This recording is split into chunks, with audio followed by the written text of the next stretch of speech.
আসসালামু আলাইকুম। এটা হচ্ছে জান্নাতুল মুআল্লা খাতের অংশ, অনেক বড় গোরস্থান। আসলে এই গোরস্থানটা অনেক পুরনো, রাসূলুল্লাহ সাল্লামের যুগ থেকেই ওখানে দাফন করা হয়েছে। এখানে বেশিরভাগ আমাদের সাহাবায়ে কেরাম আজমাইনদের কবর এখানে আছে। এই যে আপনারা দেখতেছেন প্রতিটা পাথর ওখানে এক একটা কবর আর দেওয়া আছে সাহাবায়ে কেরাম আজমাইনদের। এগুলো খবর আর দেখেন বড় 30 নম্বর 30 নম্বর কবরটি হচ্ছে হযরত আসমা রাদিয়াল্লাহু আনহা কবর। আমরা যাচ্ছি ওখানে। হযরত আসমা রাদিয়াল্লাহু তাআলা আনহা বিশিষ্ট সাহাবী। আমরা সবাই তার সম্পর্কে গুগলে সার্চ দিলে আমরা জানতে পারবো। দেখেন আর একটা গোরস্থান ওখানে আছে, এই যে আরও গোরস্থান আছে 29 হযরত আসমা রাদিয়াল্লাহু আনহা কবর। এই যে এই কবরটা হচ্ছে হযরত আসমা রাদিয়াল্লাহু আনহা কবর।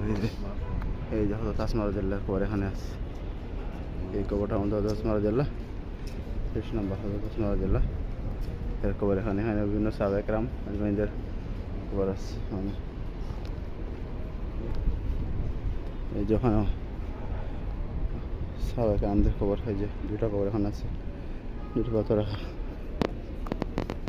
এই যে আরো সাহাবায়ে কেরামের কবর।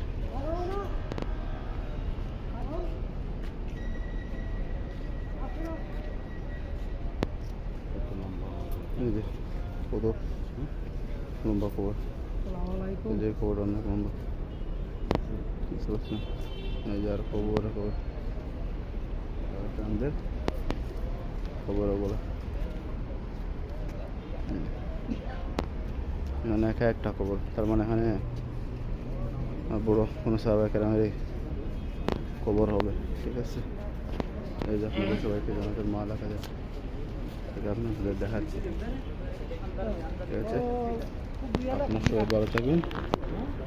আসসালামু আলাইকুম ওয়া রাহমাতুল্লাহি তাআলা ওয়া বারাকাতুহু। ভালো থাকবেন।